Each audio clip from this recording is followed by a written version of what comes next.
کرب اور اذیت کے لمحات میں خداوند یسوع مسیح کی زبان مبارک سے ادا کیے ہوئے دوسرے کلمے کے تفصیلی مطالعے سے پہلے عہد جدید میں سے لوکا طبیب کی معرفت لکھی گئی مسیح یسوع کی انجیل، اس کا 23 باب اور 39ویں آیت سے 43ویں آیت تک ریڈ کریں گے۔ صفحہ نمبر 79 پر لوکا کی انجیل 23 باب 39ویں آیت سے 43ویں آیت تک۔ پاک کلام میں یوں مرقوم ہے، پھر جو بدکار صلیب پر لٹکائے گئے تھے ان میں سے ایک اسے یوں طعنے دینے لگا کہ کیا تو مسیح نہیں؟ تو اپنے آپ کو اور ہم کو بچا۔ مگر دوسرے نے اسے جھڑک کر جواب دیا کہ کیا تو خدا سے نہیں ڈرتا؟ حالانکہ اسی سزا میں گرفتار ہے، اور ہماری سزا تو واجبی ہے کیونکہ اپنے کاموں کا بدلہ پا رہے ہیں، لیکن اس نے کوئی بیجا کام نہیں کیا۔ پھر اس نے کہا، آئے یسوع، جب تو اپنی بادشاہی میں آئے تو مجھے یاد کرنا۔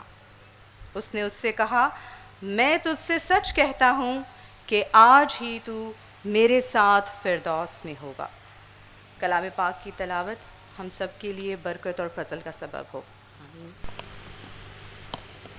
دوسرے کلمے کے لیے جناب پادری سنیل پتر صاحب کو دعوت دیتا ہوں کہ وہ آئیں اور خدا ان کے اس صلیبی کلمہ کو ہمارے ساتھ شیئر کریں۔ کلیسیائی منتظمین کا آرگنائزرز جتنے ہیں یہاں پر، اوپر بزرگ خادم بھی مجھے نظر آ رہے ہیں، اور دیگر شرکائے کلیسیا کا شکر گزار ہوں کہ آپ نے مجھے یہ موقع دیا کہ میں آپ کے ساتھ مل کر دوسرے کلمے کو سیکھ سکوں۔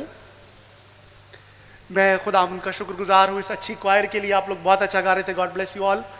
اینڈ سیکنڈلی جو بھی بہن تلاوت کر کے گئی ہیں انہوں نے بھی خدا ان کے کلام کی تلاوت بہت اچھی کی ہے، خدا انہیں بڑی برکت دے۔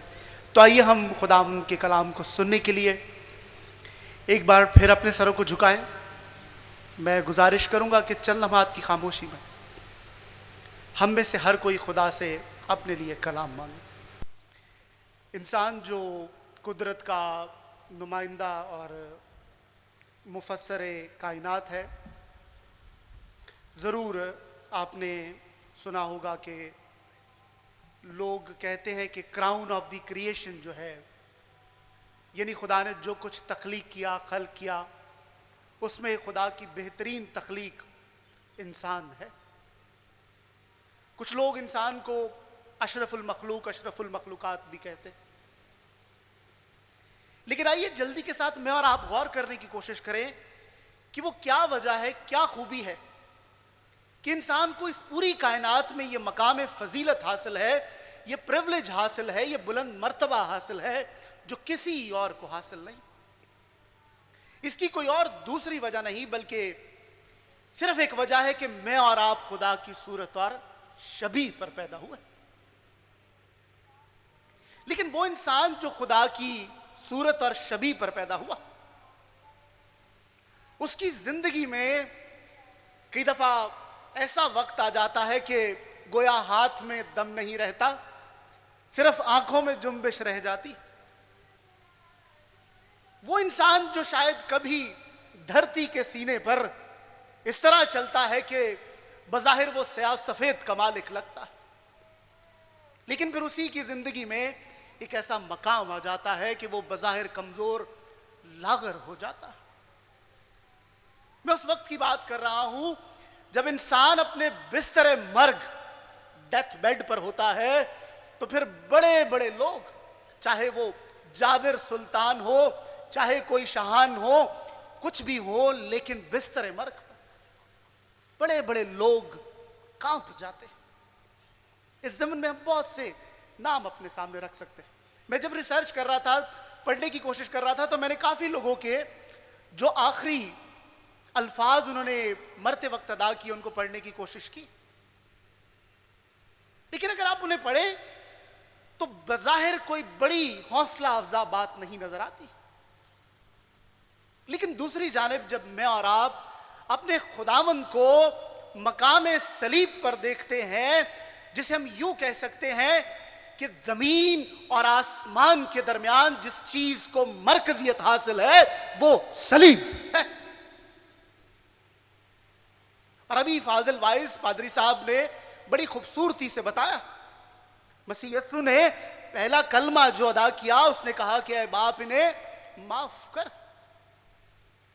دنیا بھر میں شاید جب سے دنیا موجود ہے انسان لڑتا ہے, دنیا میں جنگیں ہو رہی ہیں, دنیا میں بڑی بڑی جنگیں ہوئی اور پھر بڑی بڑی جنگوں کا اختتام ہوا, چاہے وہ فرسٹ ورلڈ وار ہو, سیکنڈ ورلڈ وار ہو, جنگ عظیم کا بھی اختتام ہوا. دنیا کے ممالک نے مختلف وجوہات کی بنا پر جنگیں لڑی اور ان جنگوں کا اختتام ہوا. لیکن سیکھے آج میں اور آپ اس بات کو کہ دنیا کی سب سے بڑی جنگ بندی مقام صلیب پر ہوئی, اور وہ جنگ جو انسان اور خدا کے درمیان گناہ کی وجہ سے تھی. جب مسیح یسوع نے کہا کہ اے باپ انہیں معاف کر, تو پھر یہ جنگ بندی ہوئی اور میری اور آپ کی نجات ممکن ہوئی. جب مسیح یسوع نے یہ کہا کہ اے باپ انہیں معاف کر, یہ نہیں جانتے کہ یہ کیا کرتے. معافی کے بعد بات آگے بڑھی اور ہم نے جو تلاوت خداوند کے کلام میں سے سنی ہے, آپ نے اگر اسی کے ساتھ آپ ایک اور تلاوت بھی اگر آپ کو خدا موقع دے تو اسے دیکھیں. مقدس متی کی انجیل اس کا 27واں باب اس کی 44 آیت ہے. وہاں پر ہمیں نظر آتا ہے کہ دونوں ڈاکو مسیح یسوع پر بظاہر لان تان کر رہے ہیں, یا دونوں ڈاکو ہی پبلک کے ساتھ مل کر مسیح یسوع کی تحقیر کر رہے ہیں. لیکن جو تلاوت ہم نے سنی اس میں ہمیں ایک ڈاکو کا مزاج تائب نظر آتا ہے, وہ بظاہر خدا کی حضور ہمیں جھکتا ہوا نظر آتا ہے. دیکھیے انسانی زندگی کا جو المیہ ہے, ٹریجڈی ہے. ایک ڈاکو امریکہ میں پکڑا گیا, بہت خطرناک ڈاکو تھا, لیکن جب اسے اریسٹ کیا گیا, اس کی تلاشی لی گئی تو اس کی جیب سے ایک پرچی نکلی اور اس پرچی میں اس نے لکھا ہوا تھا کہ میں زیادہ بری گالیاں نہیں دیتا. اس پرچی میں اس نے لکھا ہوا تھا کہ میں کوشش کرتا ہوں کہ اتوار والے دن جب چرچ لگتا ہے تو میں لوگوں سے نہ لڑوں. ایک لمبی لسٹ اس نے بنا کے رکھی. اس نے کہا میں صرف ڈاکہ تب مارتا ہوں جب مجھے واقعی ہی ضرورت ہو. سیکھنے والا نقطہ یہ ہے کہ دنیا میں شاید میری اور آپ کی اپنی اپنی مورالیٹیز, اپنی اپنی اخلاقیات ہو سکتی, ہماری اپنی اپنی لسٹ ہو سکتی ہے. ہم اپنے آپ کو بظاہر دوسروں سے بہتر سمجھ سکتے ہیں. According to our own list ممکن ہے کہ ہم اتنے زیادہ اپنے آپ کو برا نہ سمجھتے ہوں. لیکن دیکھیے میرا اور آپ کا حساب اور احتساب ہماری لسٹ کے مطابق نہیں بلکہ کتاب مقدس کے مطابق ہوگا. میرا اور آپ کا جو حساب ہے, احتساب ہے, وہ خدا کی مرضی کے مطابق ہوگا. ایک ڈاکو کہہ رہا ہے کہ تو اگر مسیحا ہے خود بھی بچ اور ہمیں بھی بچا. اور یہاں جب پرانے عہد نامہ کو ہم پڑھتے ہیں تو مسیحا کا جو لفظ ہے, مسیحا صرف انسانی نہیں بلکہ وہ الہی شخصیت بھی ہوگا. مسیح یسوع کو جب وہ ایک ڈاکو کہہ رہا ہے کہ خود بھی بچ اور ہمیں بھی بچا, گویا بالفاظ دیگر وہ خدا کے بیٹے کو کہہ رہا ہے کہ تو خود بھی بچ اور ہمیں بھی بچا. دیکھیے انسانی زندگی میں ہوتا کیا ہے, میں اور آپ کئی دفعہ خدا کو, خدا کے بیٹے کو پہچان نہیں پاتے. اور المیہ یہ ہے کہ جب وہ کمزوری کی حالت میں ہو, جب وہ شاید ہمیں اتنا زوراور نہ لگے, مقام صلیب پر مسیح یسوع بظاہر کمزور اور لاغر نظر آتا. کمزوری میں خدا پر یقین کرنا, ایمان لانا بڑا مشکل ہے. اب ہم نے ابھی یہ سیکھا کہ وہ دونوں ڈاکو کچھ اچھا نہیں بول رہے تھے لیکن ایک بدل گیا. علماء کی یہ رائے ہے کہ وہ شخص بدل اس لیے گیا جب مسیح یسوع نے کہا کہ اے باپ انہیں معاف کر، تو اس نے کہا یہ کون ہے جو مرتے ہوئے بھی دوسروں کی بہتری چاہتا ہے؟ یہ بات شاید اس کی زندگی میں تبدیلی لائی۔ دیکھیں، میں اور آپ بھی غور کریں، جب خدا ہمیں بظاہر کمزور نظر آتا ہے، چاہے کلیسیاؤں کی بات کر لیں، دنیا کی بات کر لیں، دنیا میں لوگ خدا پر شاید ایمان نہیں لا پاتے۔ دنیا کے لوگ اس مسیح یسوع کو جانتے ہیں، شاید مانتے ہیں، جو مردوں کو زندگی دیتا تھا۔ مسیح یسوع کی بارے میں دو ہی باتیں دنیا میں لوگ جانتے ہیں کم سے کم۔ ایک یہ کہ وہ خود زندگی دینے والا ہے، اور دوسری بات کہ وہ خود اپنی زندگی ہار گیا۔ یہ اصل میں یوں ہے کہ وہ شخص جس کا کمال زندگی دینا تھا، اس کا زوال بھی زندگی دینا بن گیا۔ یہ زوال اس لیے بنا کہ مجھے اور آپ کو دوبارہ سے کمال مل جائے۔ یہ بہت مشکل ہے کہ وہ جس کی پہچان یہ ہے کہ اس کے مسیح یسوع کے بارے میں کہا یہ جاتا ہے، کچھ ماہرین کی رائے ہے کہ وہ کبھی کسی جنازے میں نہیں گئے، چونکہ جو جنازہ ان کے سامنے آتا تھا وہ پھر زندہ ہو جاتا تھا۔ لیکن دیکھیے، مقام صلیب پر کیا ہے؟ وہ اپنی جان دے رہا تاکہ میری اور آپ کی جان بچ جائے۔ لیکن کمزوری میں وہ جو دوسرا ڈاکو ہے وہ یقین نہیں کر پایا۔ دیکھیں، زندگی میں دو ہی آپشن ہمارے پاس ہوتے ہیں۔ ان دونوں ڈاکوؤں کی طرح آج اگر میں اور آپ اس سارے منظر کو تھوڑا سا اپنے ذہن میں ڈراماٹائز کریں، اسے تصور کریں، چشم تصور سے دیکھنے کی کوشش کریں، تو ایک طرف ایک ڈاکو ہے، دوسری طرف دوسرا ڈاکو ہے۔ اور میرے اور آپ کے رویے بھی ایسے ہی ہوتے ہیں جب زندگی میں مشکلات ہوں، ہمارے گھر میں کسی کی ڈیتھ ہو جائے، خاندان میں اور مسائل ہو، دیگر گو ناگفتہ بے حالات ہو، تو یہ شاید میں اور آپ کہہ اٹھتے ہیں کہ خدا تجھے ہمارا ہی گھر ملا ہے، ہم کیوں؟ انسان صرف بچانے والے خدا کو ماننا چاہتا ہے، اور بچانے والا بھی کون سا؟ جو ہمیں بظاہر نظر آئے۔ دیکھیے، گناہ ہم خداوند کے کلام میں پڑھتے ہیں، سب نے گناہ کیا اور گناہ کی مزدوری کیا ہے؟ موت۔ ہمارے ساتھ جو کچھ ہوتا ہے یہ ہمارا بنتا ہے۔ لیکن دوسرے ڈاکو کا رویہ دیکھیے، دوسرا ڈاکو کہہ رہا ہے کہ ہم جو کچھ ہمارے ساتھ ہو رہا ہے ہمارا بنتا ہے، ہم نے گناہ کیے۔ لیکن جب میں اور آپ کمزوری میں خدا کو پہچان لیں، روت کی کتاب کو کبھی آپ کو خدا پڑھنے کا موقع دے تو اسے دیکھیے، اس سارے تاریخی واقعے میں تاریخی اقوام عالم اس بات کی گواہ ہے کہ وہاں بھی دیکھیے کہ اس خاندان کے سارے مرد مر گئے، لیکن بہو نے جب ساس کی مان لی، کب مانی؟ جب اسے خدا کا زور نظر نہیں آ رہا تھا، لیکن اس نے کہا کہ تیرا خدا میرا خدا ہوگا۔ کئی دفعہ ہمیں خدا کا زور جب بظاہر نظر نہیں آتا، اس وقت خدا کو ماننا مشکل ہو جاتا ہے۔ ایک ڈاکو نہیں مان سکا۔ سیکھنے والی بات یہ ہے کہ جب بہو نے خدا کو کمزوری میں مان لیا تو پھر اس کا نام نسب نامے میں آ گیا۔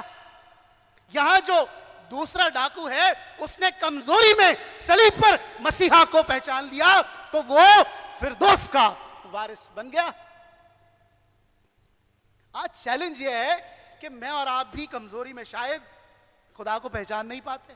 آج کلیسیاؤں کے مسائل دیکھیے، سماجی مسائل دیکھیے، ہمارے ارد گرد حالات و واقعات کو دیکھیے، ہم بہت ساری غلط چیزوں کے ساتھ اگری کرتے ہیں۔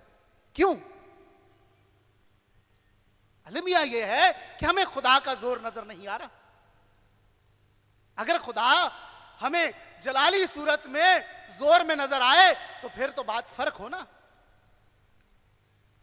سیکھنے والی بات یہ ہے کہ خدا نجات بخش پلان میں شاید کئی دفعہ نرمی کرتا ہے۔